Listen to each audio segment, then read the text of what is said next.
바울과 함께하는 선교 여행이라는 제목입니다. 바울과 함께하는 선교 여행 넘버 3죠. 넘버 3. 우리가 1번, 2번은 이미 했었고, 제가 원래 작년에 사도행전을 계속 하다가 끝장을 본다고 했는데 이제 연말이 되고 또 대강절도 있고 해서 제가 대강절 설교로 대체를 함으로써 좀 미뤄졌어요. 이제 뒷부분에 연결하는데요. 바울과 함께하는 선교여행 세 번째 사도행전 20장 22절에서 24절을 다 같이 한 목소리로 읽도록 하겠습니다. 시작. 보라, 이제 나는 성령에 매여 예루살렘으로 가는데 거기서 무슨 일을 당하는지 알지 못하노라.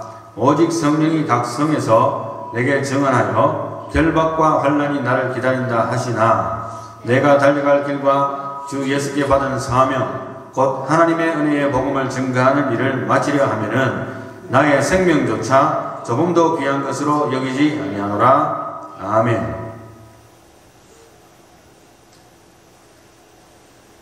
네.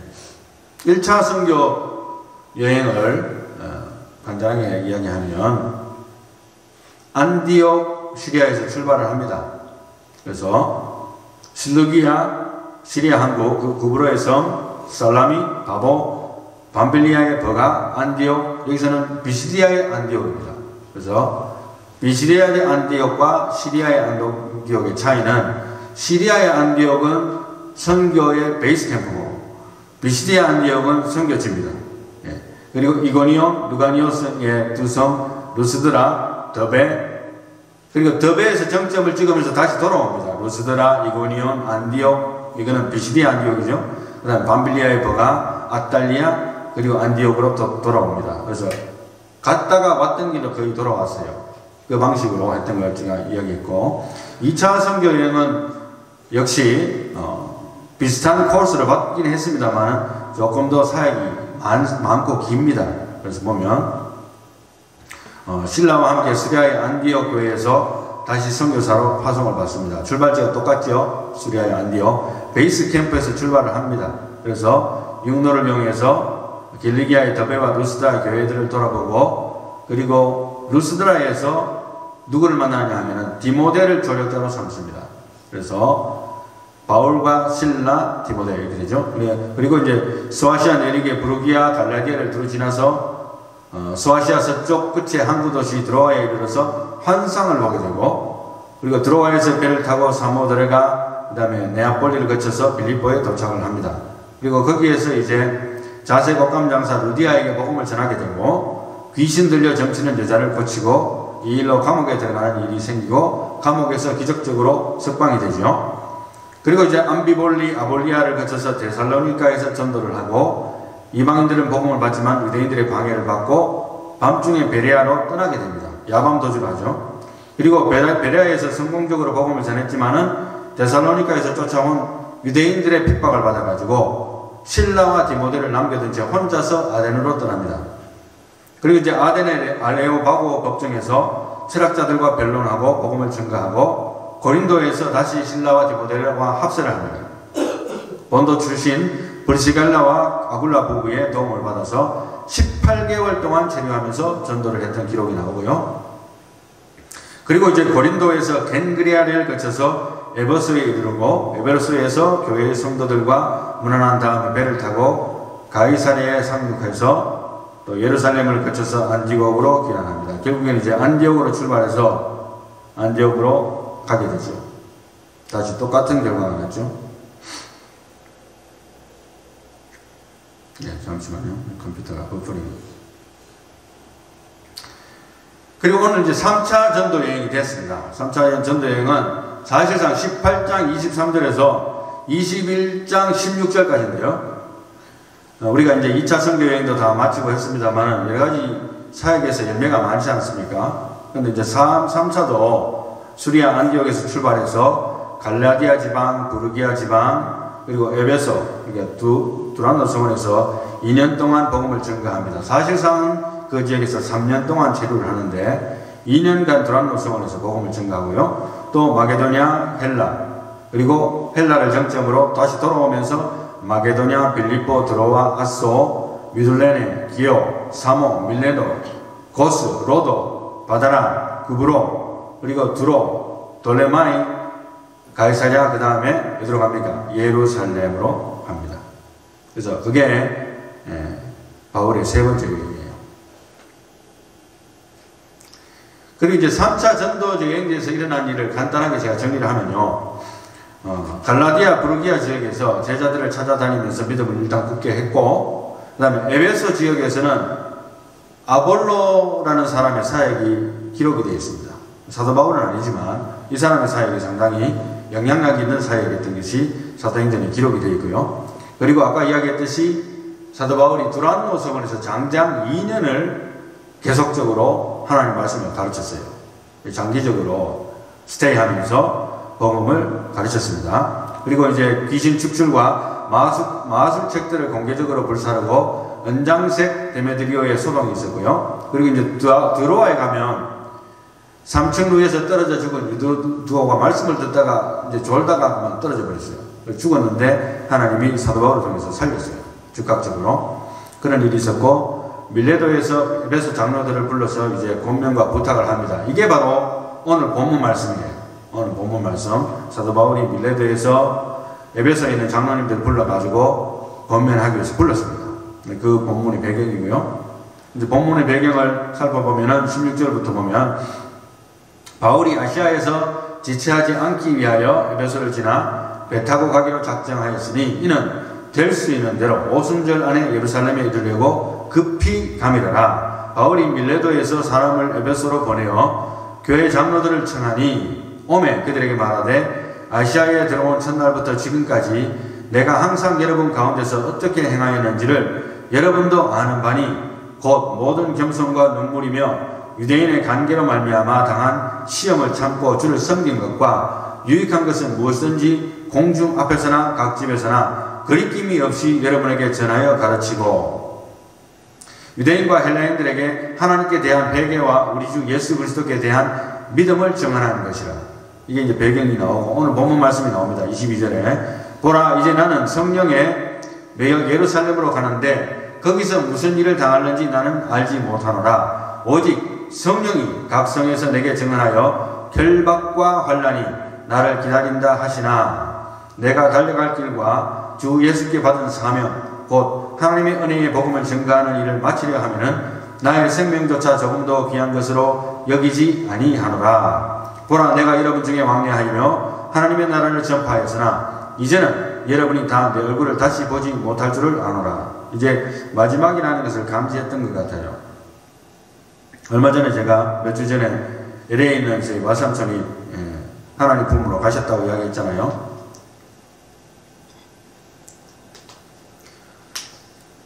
그런데 이제 돌아가시기 하루 전에 이제 맏아들하고 뭐 아들들 있는데 자식들을 불렀대요.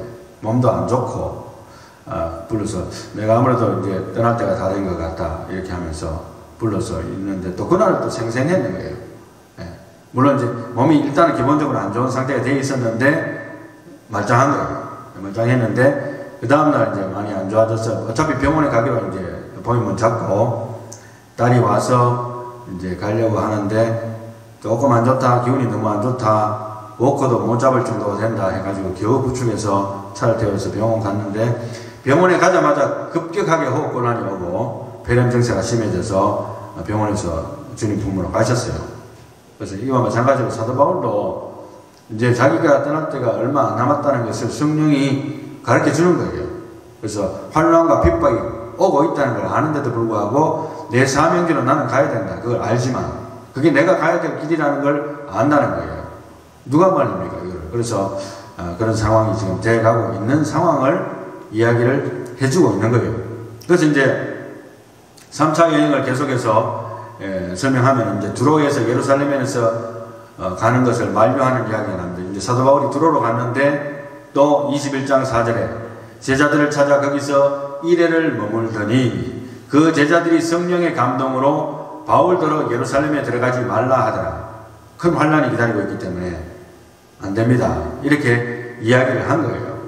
그런데 이제 또 가이사랴에 빌립 지사와 예언하는 딸들을 만났는데 아가보 선지자의 예언이 있었습니다. 예루살렘으로 가는 것을 만류했는데 사도행전 21장 10절에 보면 아가보라 하는 한 선지자가 유대로부터 내려와서 우리에게 와서 바울의 띠를 가져다가 벨트죠, 벨트. 바울의 띠를 가져다가 자기 수족을 잡아매고 말하기를 성령이 말씀하시되 예루살렘에서 유대인들이 이같이 이 띠 임자를 결박하여 이방인의 손에 넘겨주리라. 이 띠 임자가 누굽니까? 바울이잖아요. 바울의 벨트를 가지고 와서 예언을 한 거예요. 우리가 그 말을 듣고 그곳 사람들과 더불어 바울에게 예루살렘으로 올라가지 말라 권하니 13절에 바울이 대답하되 여러분이 어찌하여 울어 내 마음을 상하게 하느냐. 나는 주 예수의 이름을 위하여 결박당할 뿐 아니라 예루살렘에서 죽을 것도 각오하였노라 하니 그가 구원함을 받지 아니하므로 우리가 주의 뜻대로 이루어지이다 하고 그쳤노라. 고집불통인 것 같지만 어쩔 수 없는 거예요. 자기가 받은 사명이 그 길이라면 뭐 누가 나도 안다는 거예요. 나도 환난과 핍박 기다리는 거 나도 안다는 거예요. 성령이 나한테도 말씀하신다는 거예요. 그렇지만 내 길을 막지는 말라는 겁니다. 그래서 결국에는 나는 내 길로 간다 이렇게 이야기를 하는 겁니다. 그래서 사실은 예루살렘 도착과 3차 전도 여행에 대한 보고가 있었고요. 그 이후에 이제 거기서 이제 머리를 깎는 결례를 행하기도 합니다.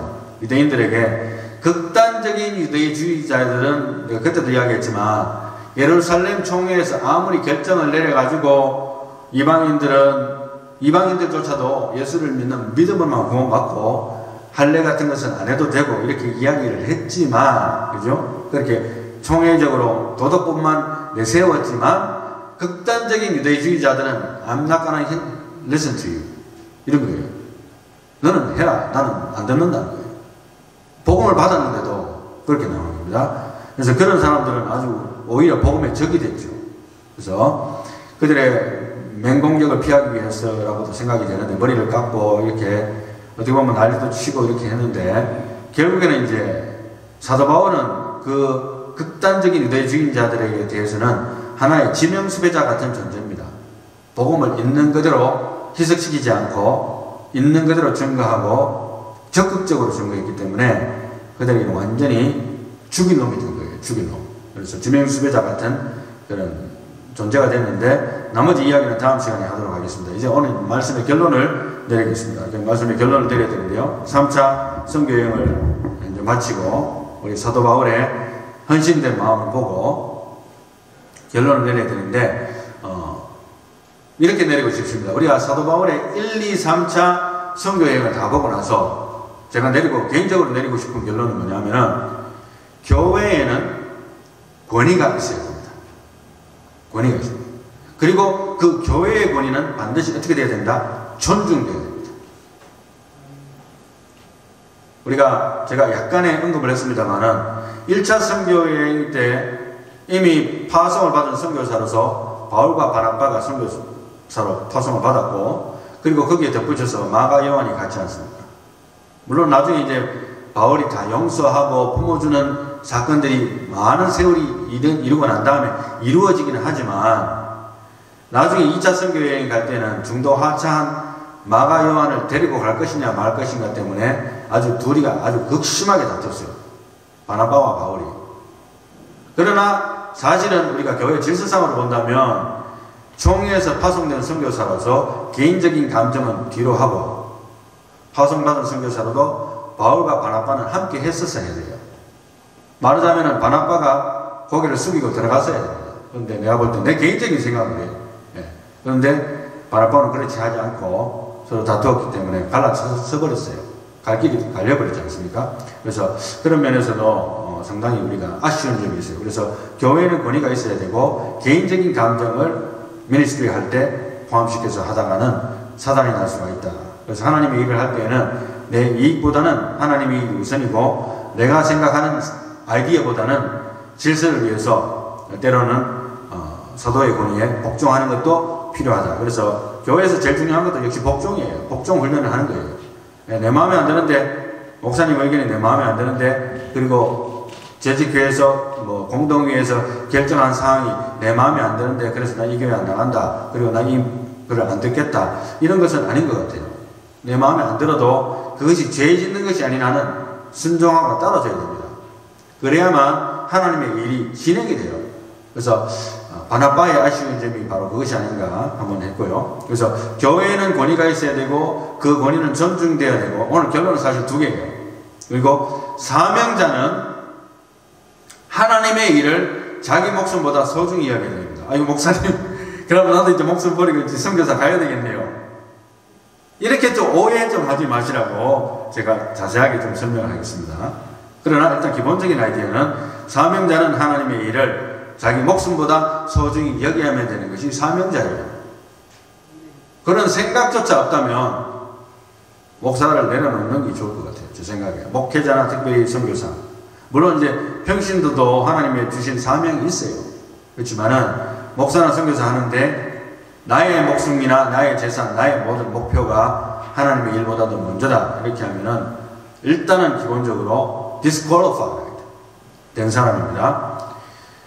그래서 사도 바울이 그의 사역과 기도의 능력이 사실은 우리가 지금 오늘 이렇게 쭉 읽으면서 이 사람이 달릴 수 있는 이 코스가 아니에요. 사실은 엄청나게 진행이 빠지고 아마 죽어도 몇 번 죽었을 거예요. 그런데 하나님이 인도하시고 죽다 살아나고 또 죽다 살아나고 죽다 살아나면서 복음을 증거했는데요. 그러나 그의 기도와 능력이, 사역과 기도의 그 능력이 그냥 나타난 것이 아니라고 이야기하는데요. 그래서 이런 질문을 할 수 있겠습니다.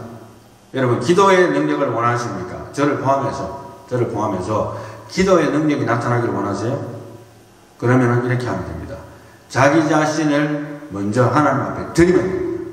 100% 바로 나타납니다.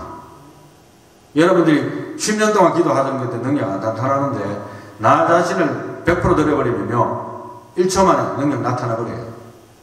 이 성경적인 거예요. 몇 년 전에 분당 지구촌 교회 담임 목사인 진재영 목사가, 제가 한번 소개한 적이 있습니다만은, 담임 목사직을 내려놓고 그 크고 좋은 화려한 교회 담임 목사직을 내려놓고 케냐의 선교사로 가기자 자기 스스로가 지원을 했습니다.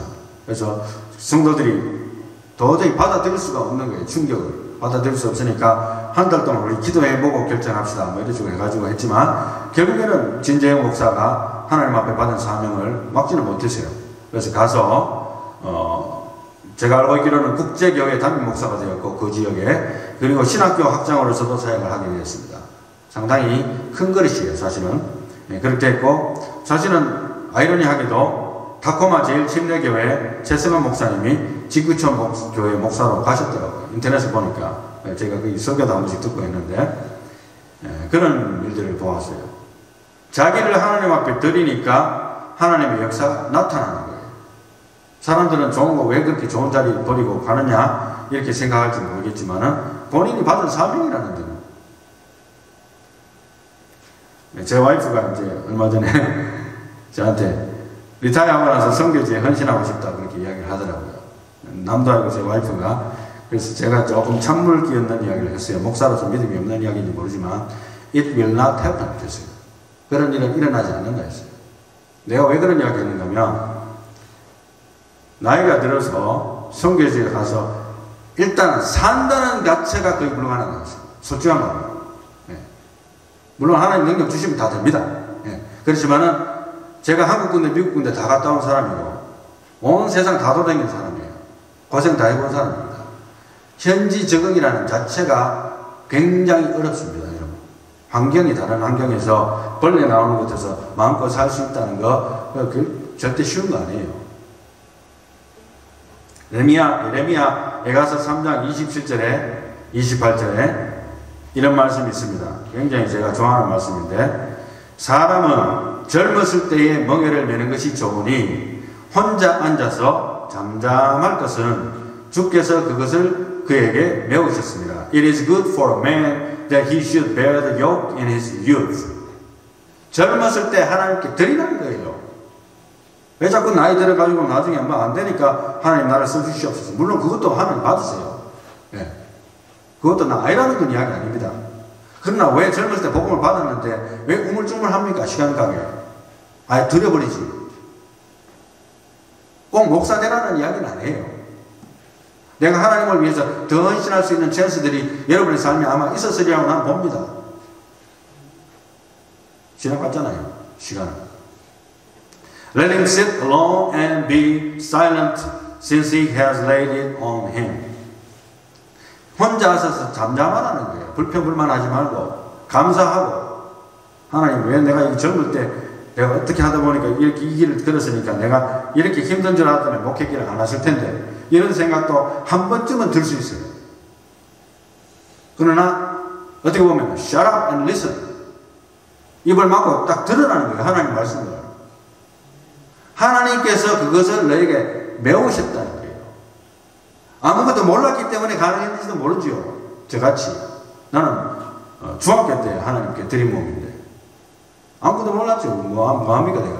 선교사의 삶이나 목회자의 삶에 대해서 뭘 알겠어요 내가. 하나님께 그냥 드린 거예요. 나는. 사람마다 다 다릅니다. 그러나 하나님 앞에서 내가 받았다, 내가 드리고 싶다는 그때가 바로 그때가 될 때예요. 지금도 마찬가지입니다. 그래서 풍성하고 열매 맺는 삶을 원하십니까? 아니면 기도가 재미가 없으세요? 제가 재미있는 방법을 가르쳐 드리겠습니다.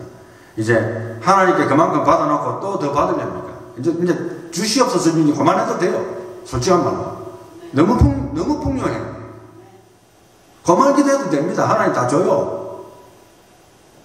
이제는 주님께 모든 것을 드리시기 바랍니다. 100% 드리시기 바랍니다. 목사가 되라는 건 아닙니다. 그러나 여러분들이 갖고 있는 시간, 물질, 돈, 에너지 모든 것을 하나님 앞에 드리세요. 뭐로? 일단 기도로 드리세요. 100%. 내가 어떻게 하나님 앞에 100% 드릴 수 있겠습니까 목사님? 그렇게 하면 내가 사단 날 텐데요. 한번 드려보세요. 하나님이 어떻게 축복하시는가? 하나님의 역사가 나타날 겁니다. 내가 할 수 있는 것이 없다고 믿으시고 가슴에 손을 얹고 한번 기도해 주시기 바랍니다. 성령의 음성이 있을 것입니다. 그 음성을 따라서 기도함으로 나의 모든 삶을 드림으로 하나님의 일을 나의 목숨보다 소중히 여기시는 저와 여러분들이 다 되시기를 예수님의 이름으로 축원합니다. 기도합니다. 하나님 감사합니다. 반주에 맞춰서 그 말씀을 생각하면서 한번 통성으로 기도하도록 그렇게 하겠습니다. 주어진 말씀 생각하면서 하나님 앞에 내가 어떻게 드릴 수 있는지 생각하면서 주님 내가 나 자신을 드립니다. 뭘로 드려야 될지 모르지만 어찌됐든 드리고 싶습니다. 나의 드리고 싶은 마음이 희석되지 않고 방해받지 않고 100% 순도 높은 100%를 하나님 앞에 드리는 삶을 삶으로 하나님의 놀라운 역사를 체험하는 나의 남은 인생이 될 수 있게 해달라고 통성으로 기도하겠습니다. 하나님 역사해 주옵소서. 우리가 이 시간 결단의 시간을 가집니다. 아버지 하나님의 참으로 직분을 받고 우리가 하나님 앞에 무엇을 드릴까 생각하기도 전에 하나님 주시옵소서.